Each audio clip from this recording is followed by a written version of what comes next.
Jy is ingeskakel by Joy Radio, jou reisgenoot in Jesus. My naam is Tanya Verster en die program is Hospivisie. Baie welkom aan al ons luisteraars op hierdie pragtige Sondagoggend. Hierdie program word vrylik moontlik gemaak deur Radio Kansel en word geborg deur die Abba en Brei Stichting.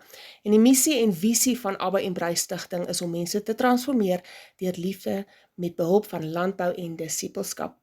Pieter Barnard se gas in die ateljee vandag is Wim Fourie. En hy gaan gesels oor die vele kere wat hy geskiet was, maar nie opgehou het nie en ook nie gesterf het nie. Kom ons luister.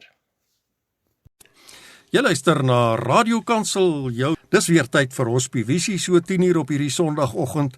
Lekker om jou by ons te hê en ons vertrou jy gaan ons program geniet vandag. En ek het nou 'n man hier in die ateljee met getuienisse wat so lank is, dat nie so lank nie so baie is, wat die duidelikheid van die Here aanwys hoe wonderlik die Here is. En sy naam is Wim Fourie. Wim, baie welkom by die ateljee. Dit is lekker om jou by ons te hê. Baie dankie Pieter, baie dankie vir die voorreg om hier te kan wees. Ja, Wim, jy het 'n klomp goede wat nou oor jou lewer geloop het, letterlik en figuurlik. Vertel ons bietjie van daai ding wat letterlik oor jou lewer geloop het.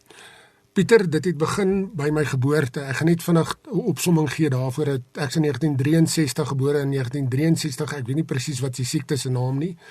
Is al 1500 kinders gebore met die siekte, 6 het geleef, ek is een van die 6. JF Kennedy se kind is dood. En dit is hoe die Here my pad met die Here begin het, maar ek het dit nie geweet nie. Want die dokters het vir my male ook gesê ek gaan semi-cerebraal gestremd wees, ek sal nooit in enige sporte kan doen nie. En ek het provinsiale klere, ek vir Noord-Transvaal, nie die A-span nie, maar ek het vir Noord-Transvaal rugby gespeel, ek provinsiale klere in atletiek en ek was 'n bo-gemiddelde sportman. So dit was die eerste leen van die duiwel.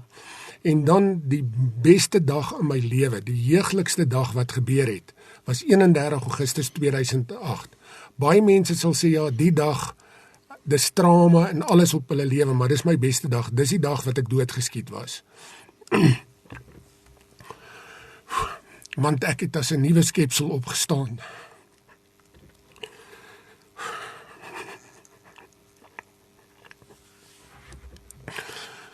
Ja, wat gebeur het, ek het die dag het ons gaan kuier, het 'n Sondagmiddag gewees, die 31 Augustus, ons gaan kuier en ouer gewoonte het ek by die huis aangekom. My niggie het bestuur, want ons het 'n paar drankies gevat en ek het die huis gaan oopsluit om die garage oop te sluit. En toe ek die voordeur oopsluit, toe waarsku my 6ste sintuig vir my en ek dog, wat gaan nou aan? Ek dog, hoekom is die honde in die huis? En die volgende oomblik sien ek hier stap 'n man. En eerste wat ek sien die 9mm pistool se loop. Ek dog wat, want ek sien tussen Beretta. En ek het redelik gevorderde opleiding in wapens ook. En ek dog, Jesus, wat doen die polisie in die huis? Maar aan die einde van die maand het ek altyd baie geld in die huis gehad. Toe is dit die vrou wat vir ons gewerk het, se man, toe wil hulle ons kom roof. En toe hy vir my sê, where's the money? Toe weet ek, hier's probleme, hier is nou probleme. En ek staan om en kyk en ek sien hy's net te ver, ek kan hom nie aanvat nie. En ek wil, nou moet jy mooi verstaan, kyk hoe was die hand van die Here in hierdie situasie. En ek wil hom net rustig kry, laat hy kan nader kom en ek draai my lyf. En toe ek my lyf draai om die liggaam te sit, toe skiet hy my.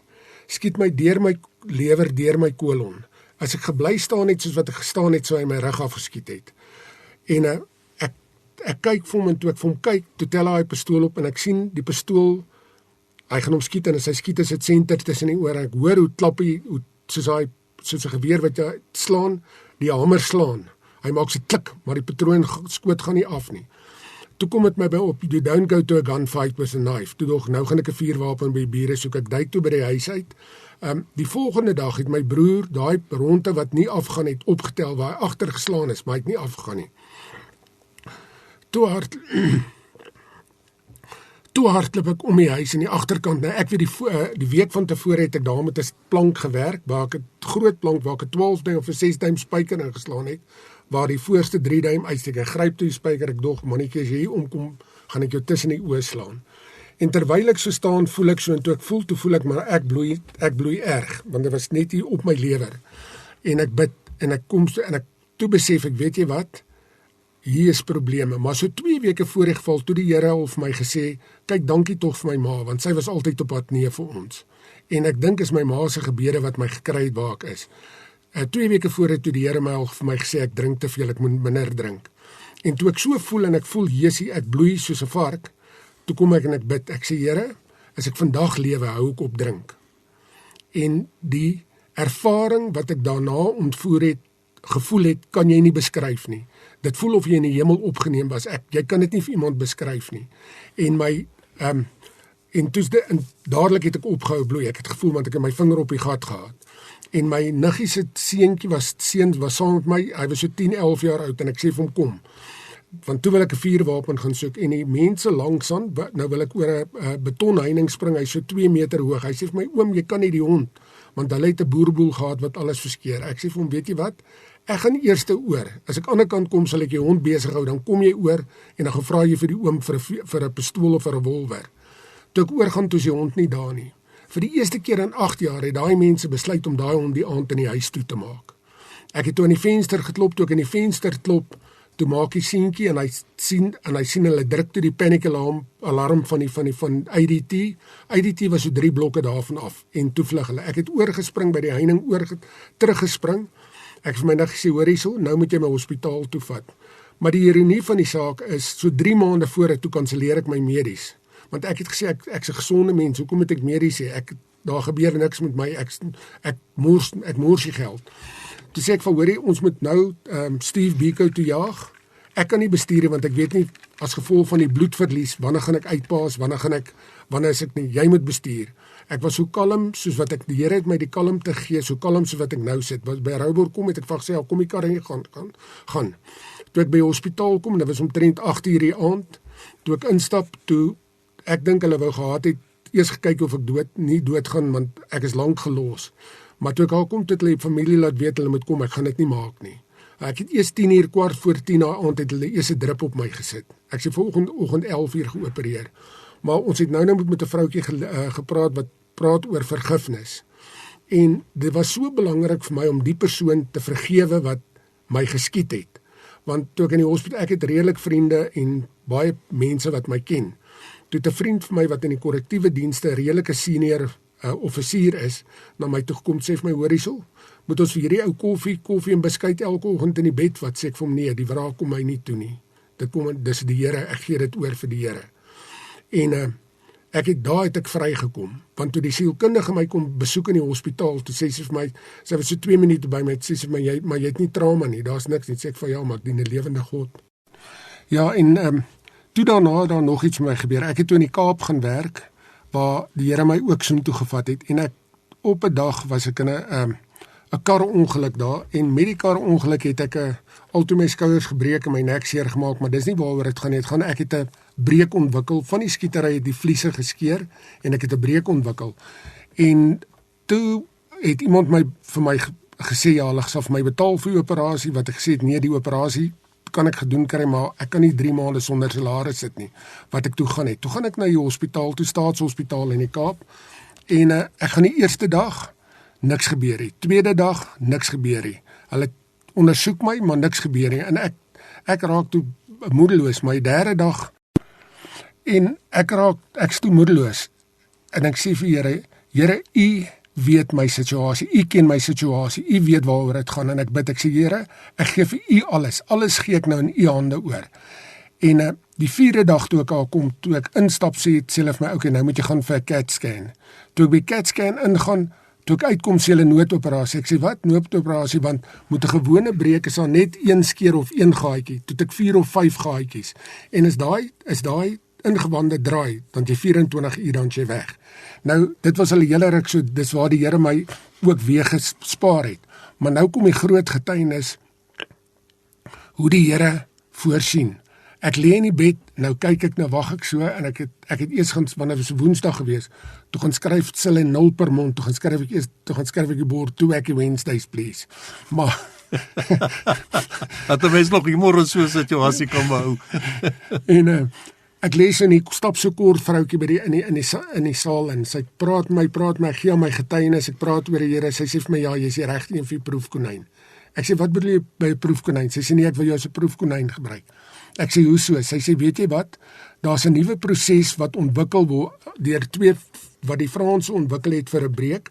Hulle sit ook gas in, maar die gas is oplosbaar. En hulle wil hulle gaan dit nie nou doen nie, hulle kom dit oor 'n week doen. Sy sê maar ek moet kom ons sê soet wees, ek moet alles doen wat sy sê, ek mag nie ry nie. En sy gee my 'n persoonlike nommer. Sy sê as jy enige ongemak of enigiets voel, bel hy my persoonlik, dan sal ons kom tel ons jou dadelik op vir die operasie. 'n Week later toe gaan ek vir die operasie in. Toe het elke mediese fakulteit in Suid-Afrika 'n afvaardiging gestuur. Die 2 professors, dokters, wat jy dit ook al noem, van Frankryk is daar, en sy doen die operasie. Toe sê ek net, hoe groot is my God? Ek vra vir my, gee vir hom alles oor, en hy gee vir my die beste operasie wat op daai oomblik in Suid-Afrika vir my probleem gedoen kan word, gee hy vir my. En jy's 'n VIP. Ek's 'n VIP. Ja. En dis net my God wat dit vir my kan doen. Amen. Maar jy het nou nog meer ondervinding is dat jy's daar 'n ongeluksvol as ek jou so luister. Klop goed wat met jou gebeur het, maar die Here het jou elke keer daar uitgehaal. Maar wat het jy teen 'n glas deurgeloop en jy het nog met 'n mes aangeval en al sulke goede? Weet jy Pieter, ek sien dit net as die vyand wat my einddoel hy wil nie ek moet my einddoel bereik nie, en ek weet wat ek weet. Wat gebeur het ook, wanneer was dit 1976? Ek was in standaard, ek kan nie eens onthou 5 of 6 gewees. Toe het ek ook deur 'n glas deurgehardloop waar my polse afgesny word. Ek kan nog onthou die bloed het so gespuit. Jammer vir dit nou, en waar ek erg beseer was. Maar weer eens daar die Here ook vir my deurgekom. En waar hy ook nog vir my deurgekom het, was ek het in 1993, 94 het ek probeer vlug van iets af, en toe gaan ek op Angola toe. En daar was ek ook by 'n plek gewees waar ek deurgekom het. Toe kom 'n man uit en hy praat my, en die volgende oomblik steek hy my met 'n mes. En hy steek my, is my ribbes weer eens by my lewer. Is my rib het die mes laat opgly by die rib in. Dat hy nie lewer toe gaan nie. So is daar verskeie kere, ek kan nie eens alles onthou nie, want ek het eers begin agslaan op hierdie goed, wat moet my gebeur, nadat dit geskied is. Toe kom ek agter, maar weet jy wat, die vyand wil steel. Die vyand wil regtig steel, en hy het gekom om te steel en te verwoes. Wat ook ek ook eendag wil vertel, ek's in Lewende Woord Bromeria. Ek gaan die oggend gaan 'n kerk toe. En toe ek daar kom, lang storie kort, toe op die einde van die diens, toe Willem Neville, toe sê hy vir ons, ja, mense, hy sien nie sy ou met 'n breekprobleem, en hy sien nie sy ou met 'n linkerskouer wat gebreek is. Dis dit albei my probleme. En ek gaan toe vorentoe, hy sê, gewoonlik bedien ander mense, hy kom toe en hy bedien my. Hy bid nie vir die probleem nie, sy woorde wat hy sê, hy sien die vyand is hier om my lewe te steel, maar hy gaan dit nie reg kry nie. Die vyand het nie mag en krag oor my nie. So daar gaan baie goed, die vyand val my aan, maar hy het nie mag of krag oor my nie. My Here is in beheer. Tog, dis 'n wonderlike getuienis dat ons, en daai laaste woorde van jou, my Here is in beheer. En dit is wat ons oor mekaar moet uitspreek, nee. Amen. Willem, baie dankie. Dit was nou sommer 'n fees van 'n klomp getuienisse wat jy vandag met ons gedeel het. Die program is Hospivisie. En oudergewoonte is dit nou weer tyd vir 'n oordeenking. En guess what? Ek gaan nie die oordeenking doen nie. Ek gaan dit sommer hier vir ou Okkert gee. Okkert, baie dankie dat jy vir ons die oordeenking gaan doen. Dankie Pieter. Ja, soos ons nou gehoor het, ons gaan almal deur die lewe en ervaar stompe en stote, of selfs erger, gewelddadige aanvalle, erge motor en ander ongelukke, en meestal ervaar ons hierdie in die fisiese. Ons beperk ons visie van die swaar kry wat met ons gebeur, in ons liggaam, in ons werk, finansies, gesinsverband en ander fisiese verhoudings.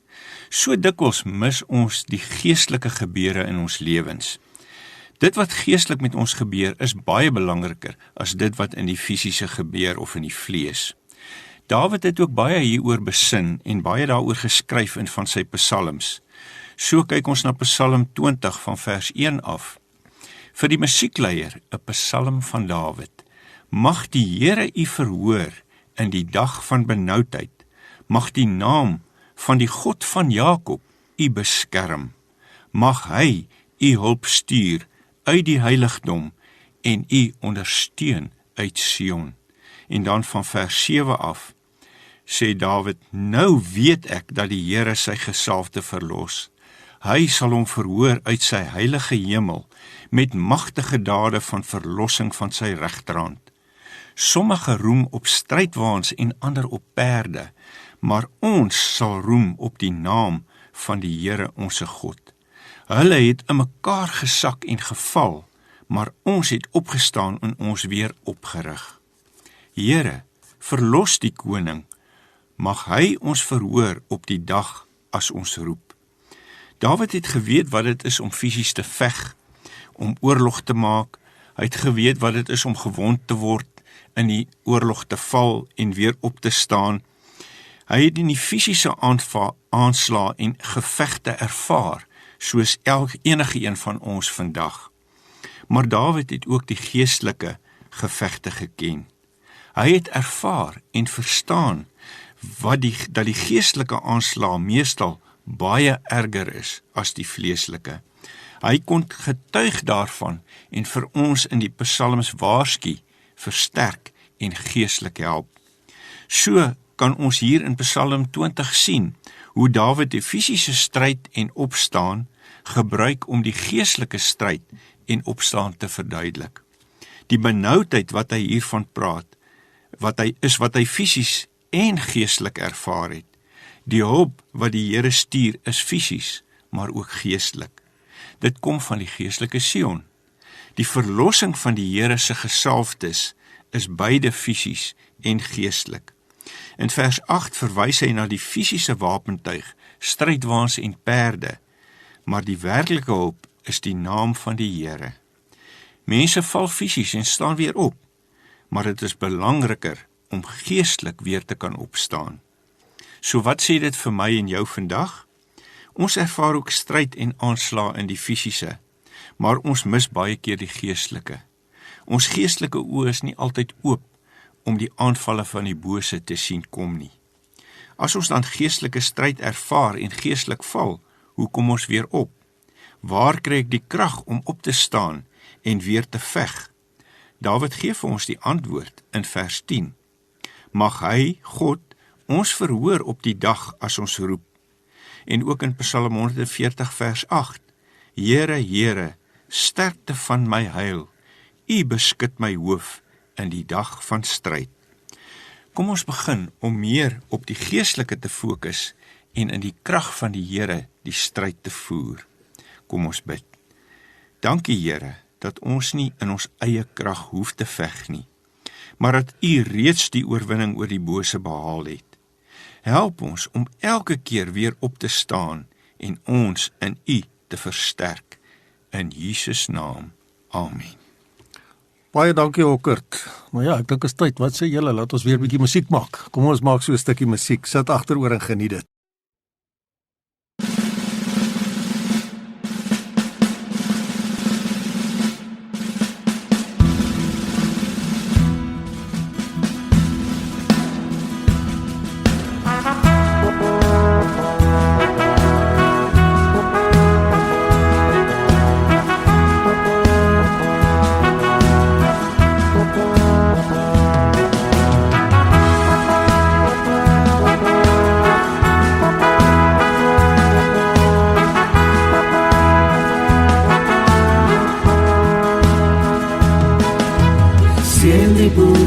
Bless the farmer in Jesus' name. Sing the boot, bless the farmer in Jesus' name. Sikelela omlimi, usisa omlimi, ikamini lika Jesu. Sikelela omlimi, usisa omlimi, ikamini lika Jesu. Ons strijd is nie teen vlees en bloed nie, maar teen magte in die lucht. En met God se wapenrusting sal ons kan triomfeer. Sien die vriend van die boer in Jesus' naam. Bless the enemy of the farmer in Yeshua's name. Sikelela oklobo, omlimi ekamini lika Jesu. Kusisa esita, somlimi ekamini lika Jesu. For no weapon formed against you shall prosper nor succeed. Every tongue raised up against you, in judgment you condemn.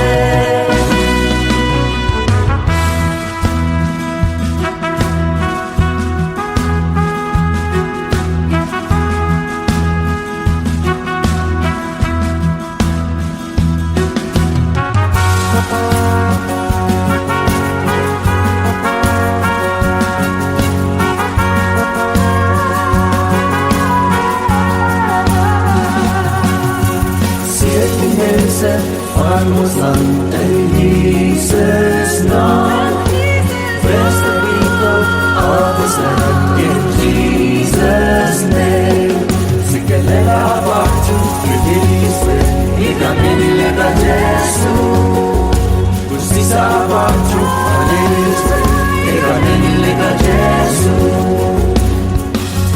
So we choose to bless our enemies as Jesus teaches us, as we counsel every person, Yeshua's mighty name. So we choose to bless our enemies as Jesus teaches us, as we counsel every person, Yeshua's mighty name. Hallelujah, hallelujah, hallelujah, hallelujah,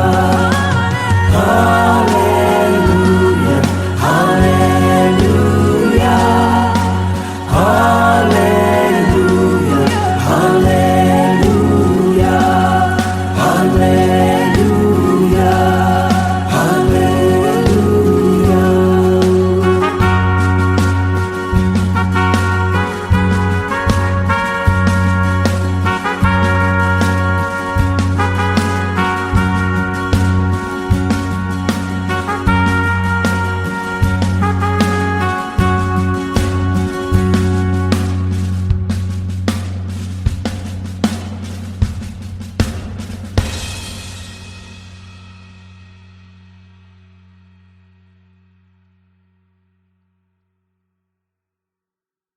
Die lied wat ons nou geluister het, se naam is Boeretroos deur Christo Kamfer. Is dit nie 'n pragtige lied gewees nie? Psalm 118 vers 17 sê, ek sal nie sterwe nie, maar lewe en die werke van die Here verkondig. En dit is net pragtig om te weet dat God bewaar lewe selfs in die gevaarlikste omstandighede. Dit was die Hospivisie program wat aan jou gebring is deur Radio Kansel en geborg is deur die Abba en Brei Stichting. En as jy meer wil leer oor Abba en Brei Stichting, jy kan hulle webtuiste besoek by www.abba.afrika. En dan ook, jy kan vir Hospivisie skakel en ek gaan binnekort hierdie kontakbesonderhede deel, so jy gryp gou 'n pen en papier. Pieter Barnard en sy vrou reis gereeld om die sielewenner kursus aan te bied en hulle bied ook 'n rentmeesterskap kursus aan waar jy leer hoe om jou finansies te bestuur volgens Bybelse beginsel. En hierdie kursusse is verniet en as jy so 10 of meer mense bymekaar kan kry, dan sal Pieter en Eileen julle graag kom besoek. Jy kan gerus Hospivisie skakel vir meer inligting oor hierdie en ook om Pieter se kontakbesonderhede te kry. Hospivisie bied ook kursusse aan wat geakkrediteer is deur die Universiteit van Pretoria en jy kan ook 'n borg kry om net die finansies 'n bietjie beter te laat lyk. Indien jy jou CBD-punte wil verbeter, kan hierdie kursusse ook help daarmee. So jy is welkom om Hospivisie te skakel by die Pretoria kode 012-329-9492 en gesels met Luwengo. Jy kan ook vir Luwengo 'n e-pos stuur by friend@hospivision.org.za en besoek gerus Hospivisie se webwerf vir meer inligting oor die werk wat hulle doen en hierdie kursusse wat hulle aanbied. Dit is www.hospivision.org.za en dan ook vir die wat graag vir ons wil 'n brief skryf. Jy's welkom te doen by posbus 12423 Queenswood 0121. Ons sal graag van jou wil hoor. Ons tyd is om, maar ek hoop jy was geseën en geïnspireer. Maak seker jy sluit weer volgende week by ons aan vir nog bemoediging uit God se woord. Ek is Tanya Verster en ek wens jou 'n wonderlike week toe en ek sluit af met Skuiling deur Koffie Snops.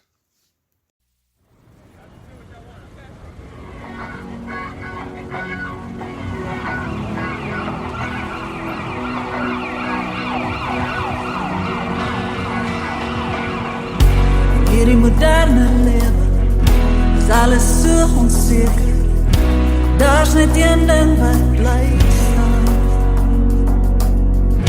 In hierdie moderne era hou daar niks vir ewig. Daar's net een ding wat bly staan. U hou my in die hand. U hou my hart in stand.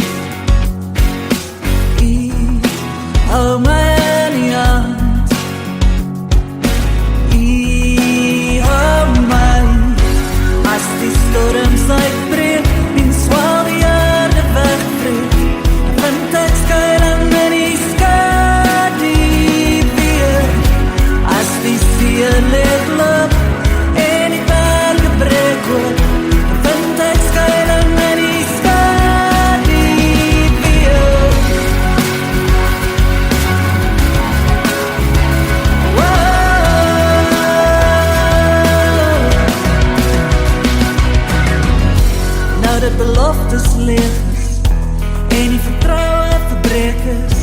Wie se woord kan jy nog glo? Het lyk of mense lewe sonder 'n gewete, sonder